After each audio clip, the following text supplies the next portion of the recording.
Esse texto eu quero apenas recitar o Hebreus capítulo 10, falando sobre a fé, quando diz assim, mas o meu justo viverá pela fé. E o Salmo 126, a partir todo o Salmo, verso 1 ao verso 6, diz assim, quando o Senhor trouxe os cativos de volta a Sião, foi como um sonho.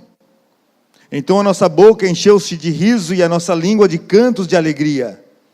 Até nas outras nações se dizia, o Senhor fez coisas grandiosas por este povo. Sim, coisas grandiosas fez o Senhor por nós, e por isso estamos alegres. Senhor, restaura-nos assim como enches os leitos dos ribeiros no deserto. Aqueles que semeiam com lágrimas, com cantos de alegria colherão. Aqueles que saem chorando enquanto lança semente, voltará com cantos de alegria, trazendo os seus feixes. Sabe, meus irmãos, nós somos gratos a Deus por tudo aquilo que Ele fez, por tudo aquilo que Ele faz, e também por tudo aquilo que Ele fará em nós e através de nós. E ainda nós temos muitas expectativas daquilo que Ele fará. Nós queremos também que com Ele nós alcançaremos muitas coisas. E ainda, exercitando a nossa fé, nós venceremos cada desafio que se coloca à nossa frente. E a palavra de Deus é o alicerce seguro para as nossas decisões. E ela também nos encoraja a viver sob a expectativa de que sempre nós teremos o melhor de Deus. E a Bíblia nos traz essas declarações de fé.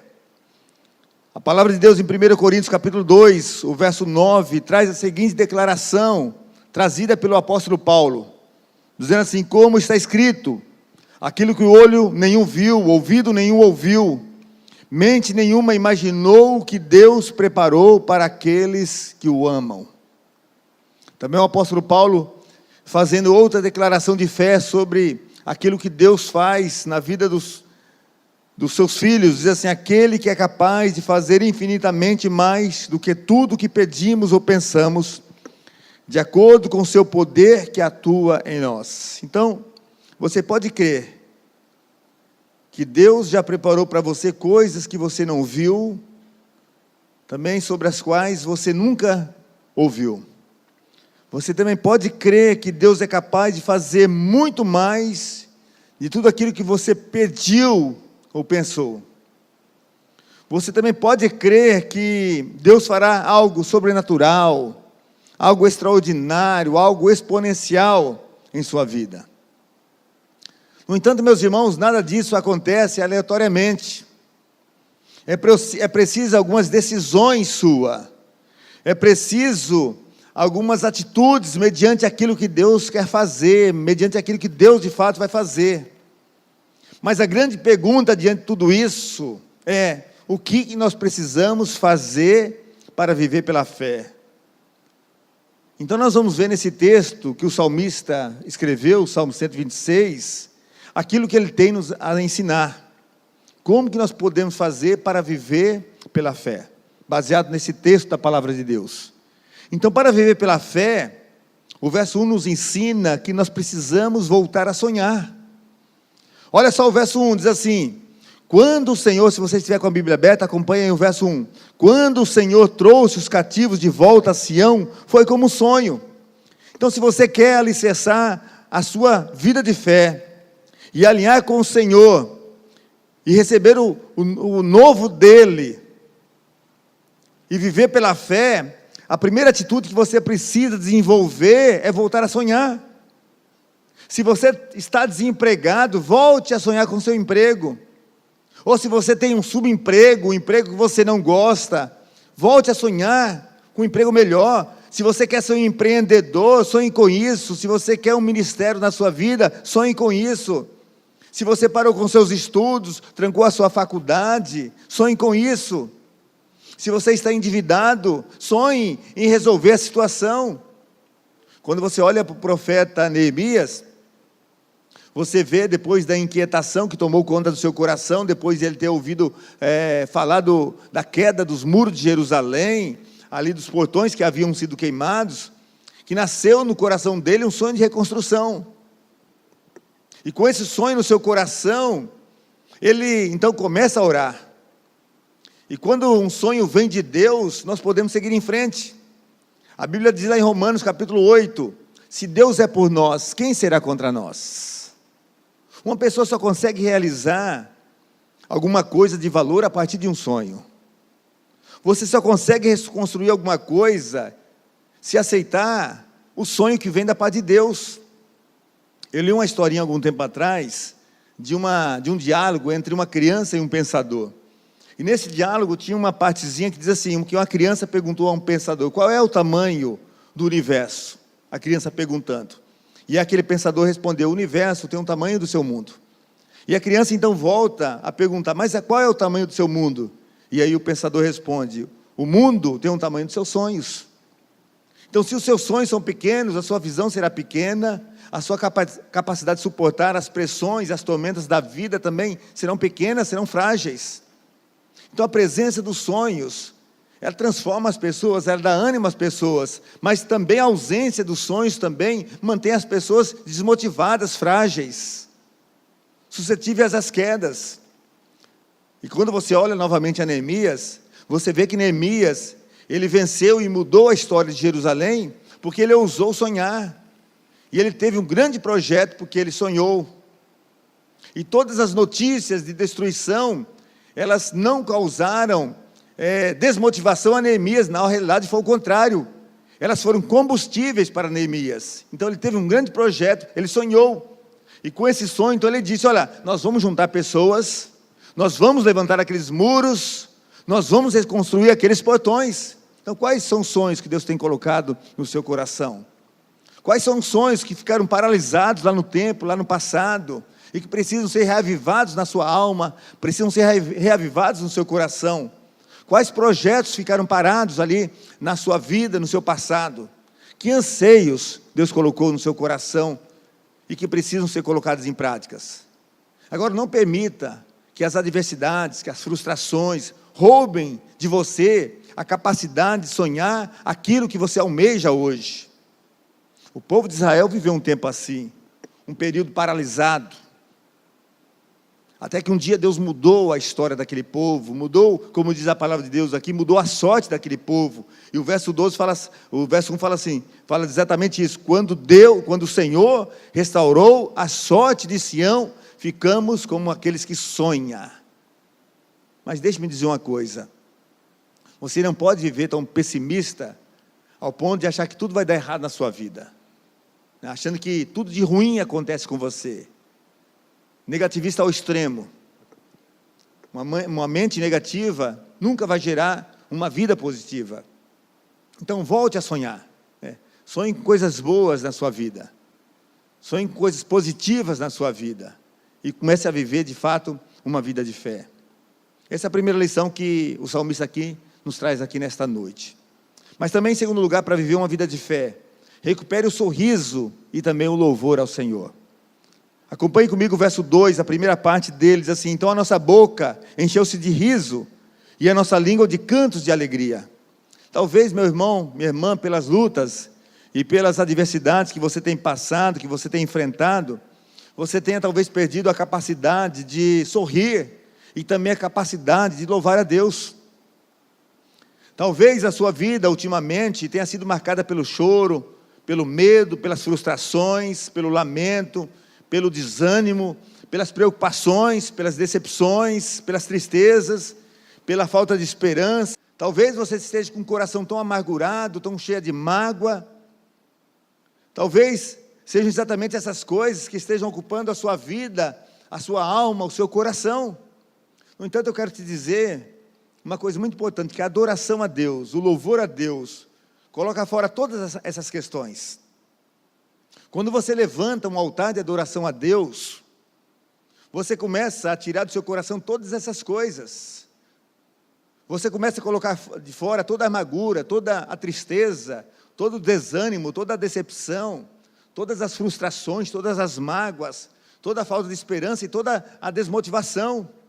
Tudo isso começa a colocar do lado de fora. Você vê isso, por exemplo, na vida do rei Josafá. Todo o medo foi embora na vida dele, quando ele começou a colocar o louvor em primeiro lugar. Ele tinha pela frente, você talvez lembre dessa história, ele tinha pela frente um grande desafio. Humanamente, ele não tinha condições de vencer uma batalha que ele tinha pela frente. Ele não tinha condições de ser vitorioso naquela batalha. E sabe o que Deus falou com ele diante daquela batalha? Olha, essa batalha não é sua, essa batalha é minha. Essa peleja não é sua, essa peleja é minha. E essa mesma palavra que Deus fala para você também nessa noite, olha, essa peleja não é tua, essa batalha não é sua, essa batalha pertence a mim, é de Deus. E depois que Deus falou isso a ele, Deus deu uma ordem, olha, envia na frente do exército os cantores, aqueles que vão louvar. Uma estratégia, meus irmãos, meio esquisita aos olhos militares, mas não é esquisita aos olhos da fé. E Josafá fez exatamente isso. E sabe, meus irmãos, é assim que Deus atua. Eu não tenho muitas explicações lógicas para essa questão, mas é assim que Deus atua. Então, onde nós vamos nos apegar? Onde você vai se assegurar? É em Deus, é naquilo que Deus fala, é naquilo que Deus coloca diante de nós. Então recupere o seu sorriso, recupere o louvor a Deus, diante das batalhas que você enfrenta, diante das situações, das adversidades que você enfrenta. Comece a louvar, comece a sorrir, né? Coloque o louvor acima de todas as questões. Comece a louvar a Deus, mesmo sofrendo, mesmo chorando, mesmo se lamentando, comece a louvar a Deus, cantando, chorando, mas cantando. Josafá fez isso, ele colocou os cantores diante do seu exército, à frente do seu exército. E quando ele chegou lá no campo da batalha, a batalha já havia sido vencida pelo Deus Todo-Poderoso, porque ele cumpriu aquilo que Deus havia determinado para ele. É assim que Deus vence as nossas batalhas, quando nós louvamos a Deus em primeiro lugar. Então, para viver uma vida de fé, né, recupere o sorriso, recupere o louvor ao Senhor. Mas também a terceira lição que esse texto nos apresenta aqui, para viver uma vida pela fé, manifeste publicamente a sua gratidão a Deus. O verso 2, a segunda parte, o verso 3 diz assim: até nas outras nações se dizia, o Senhor fez coisas grandiosas por esse povo. Sim, coisas grandiosas o Senhor fez por nós e por isso nós estamos alegres. Então seja grato a Deus. Mas não seja grato a Deus apenas na sua vida íntima, mas faça isso publicamente.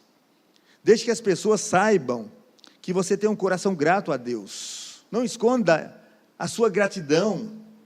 Isso não quer dizer que você vai ser hipócrita, não.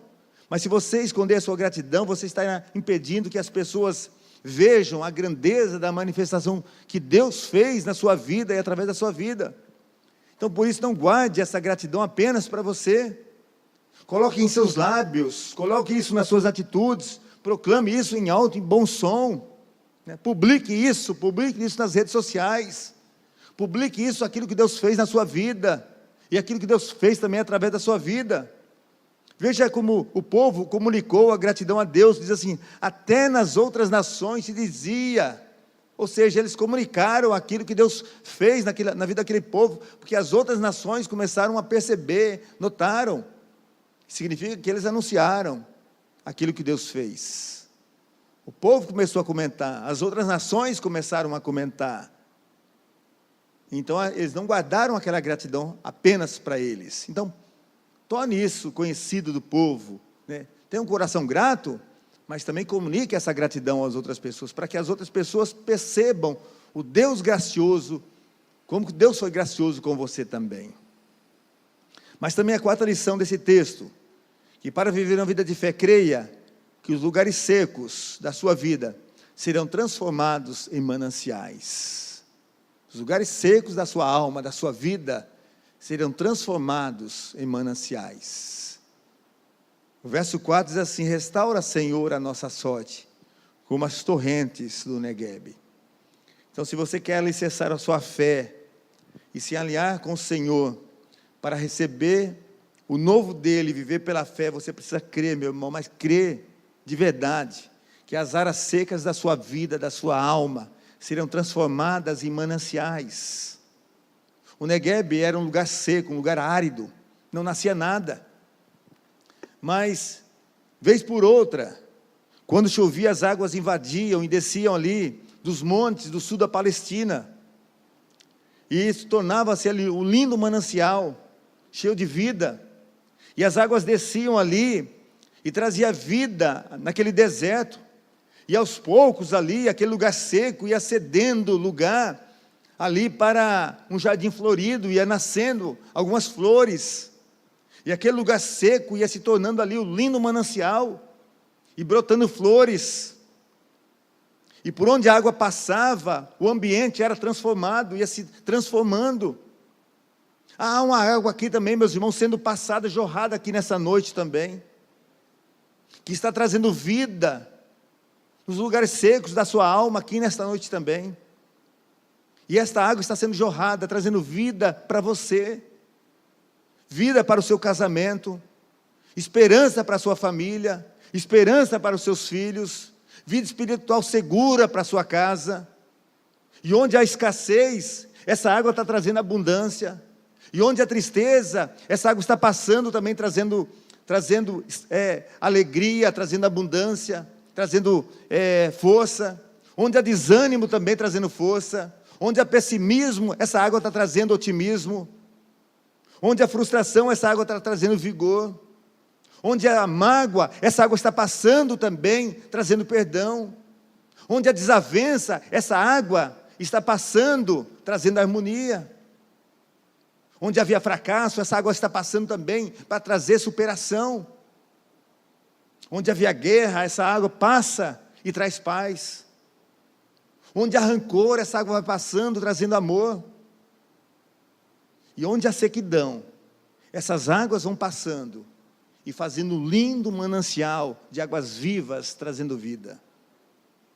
E é isso que Deus quer proporcionar nesta noite, para mim e para você, esse manancial, essa riqueza de manancial. Então creia nisso, se aposse disso. Essa promessa, meu irmão, é para você, é para você. Então se aposse dessa palavra de Deus. Essas águas estão passando, trazendo essa riqueza, trazendo esse manancial, transformando a sua vida, transformando também a sua casa. Mas também a quinta lição desse texto, que esse texto nos apresenta, que para viver pela fé, prepare-se para uma colheita abundante. Os versos 5 e 6 dizem assim: aqueles que semeiam com lágrimas, com cantos de alegria colherão. Aquele que sai chorando enquanto lança a semente, voltará com cantos de alegria, trazendo consigo os seus feixes. E também essa lição nos traz que se você quer alicerçar a sua vida de fé com o Senhor, e para viver pela fé, você também precisa se preparar para essa grande colheita. Deus promete que todo aquele que semeia, sempre colherá. Na verdade, isso é uma lei espiritual. Quem planta, colhe. Então o que precisamos fazer, na verdade, é semear. No entanto, essa semeadura, ela tem uma dinâmica própria. Ela tem uma dinâmica. Isso nos diz que, e significa que é necessário pagar um preço para alcançarmos essa vida pela fé, para alcançarmos essa colheita abundante. E nos fala aqui de sair da acomodação. E sair da acomodação significa que nós precisamos entrar num tempo de oração, num tempo de comprometimento com Deus. Não pense que a colheita abundante acontece se ficarmos de braços cruzados, se ficarmos sentados, esperando que isso vá acontecer, sem fazermos nada, esperando que ela venha até nós. Não, nós precisamos agir. Se ficarmos sentados de braços cruzados, ela não virá até nós. Na verdade, toda colheita abundante, ela precisa ser regada com lágrimas. E é o que está faltando em nossos olhos, muitas vezes nós estamos com nossos olhos secos demais.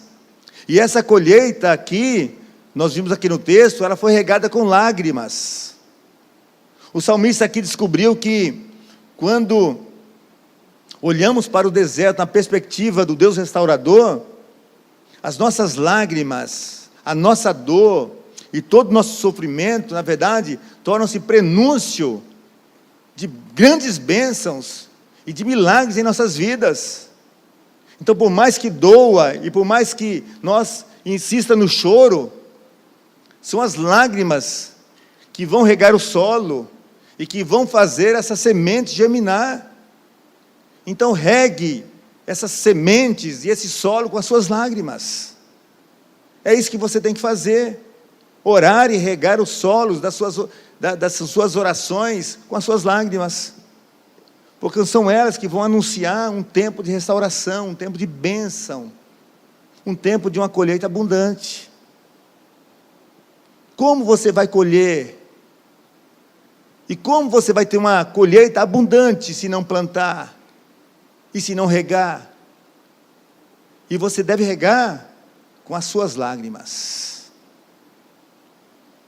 Eu li uma frase interessante, que as grandes crises da vida são prenúncios de grandes milagres de Deus. Então, se você está vivendo uma grande crise, é prenúncio de milagre. Então, regue essas crises com as suas lágrimas, em oração, ali perante Deus. Então, que a sua colheita seja abundante, que não lhe falte a provisão de Deus, que nunca lhe falte a ousadia vindo da parte de Deus, que nunca te falte a alegria, que nunca te falte fé para conquistar tudo aquilo que Deus quer lhe trazer na sua vida.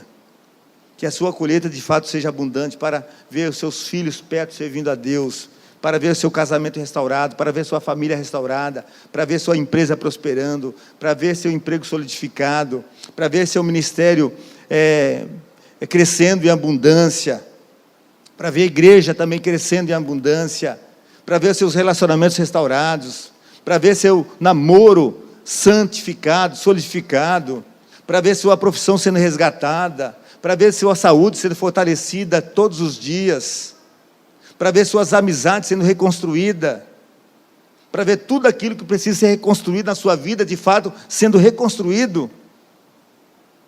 Que haja abundância na sua casa, que haja abundância na nossa igreja, que haja abundância na nossa cidade, que haja abundância no nosso país. Mas tudo isso, meus irmãos, só pode ser regado com as orações e com as nossas lágrimas. Então prepare-se para essa grande colheita que Deus tem para a nossa vida, que Deus tem para a sua vida. E eu gostaria de desafiar a você se alimentar com grandes expectativas sobre aquilo que você está orando. Então, sobre o que você está orando? Eu gostaria que desafiar você a ter grandes expectativas sobre aquilo que você está orando. E viver nessa expectativa. Alicerçar sua fé nisso que você está orando. E você passará de fato a experimentar coisas que você nunca experimentou em sua vida. Deus, na verdade, meu irmão, está dando uma grande oportunidade para mim e para você.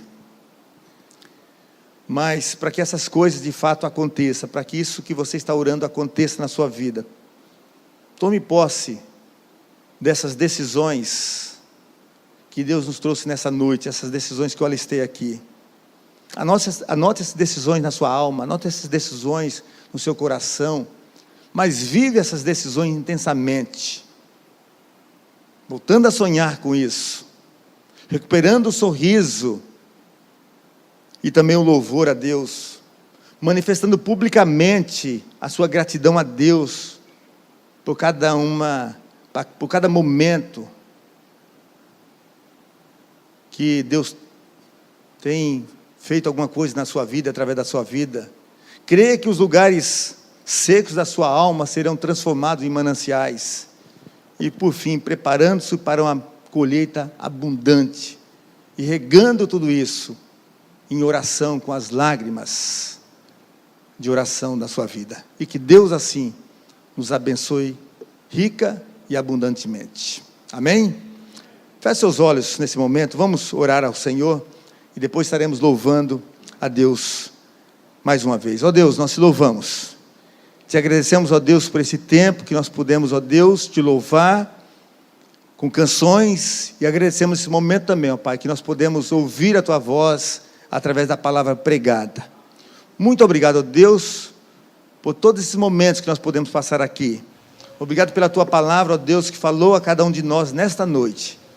E nos ajuda, Deus, a não apenas ter ouvido a palavra, ó Deus, nas nossas mentes, mas aplica a tua palavra no nosso coração e nos ajude, ó Deus, a aplicá-la na nossa vida, no nosso dia a dia. É a nossa oração, é a nossa gratidão e é o nosso pedido no nome poderoso de Jesus. Amém, Senhor, amém.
Amém. Nós vamos orar mais uma vez. Quero convidar você a ficar em pé e nós vamos encerrar esse momento de celebração coletiva, orando a Deus. Quero convidar o pastor Celso mais uma vez para encerrar esse momento de culto coletivo, orando a Deus. Vamos orar, irmãos. Pai, muito obrigado porque o Senhor falou poderosamente o nosso coração através dessa palavra, Deus. Que possamos cada dia mais ter a nossa fé renovada por Ti, fortalecida, e ter no coração uma expectativa da grande colheita do Senhor. Leva-nos em paz para os nossos lares, ó Pai. Que o amor de Deus, a graça do Senhor Jesus Cristo, a comunhão e as doces consolações do Espírito Santo esteja com essa igreja e toda a sua igreja espalhada pela face da terra. Em nome de Jesus, amém.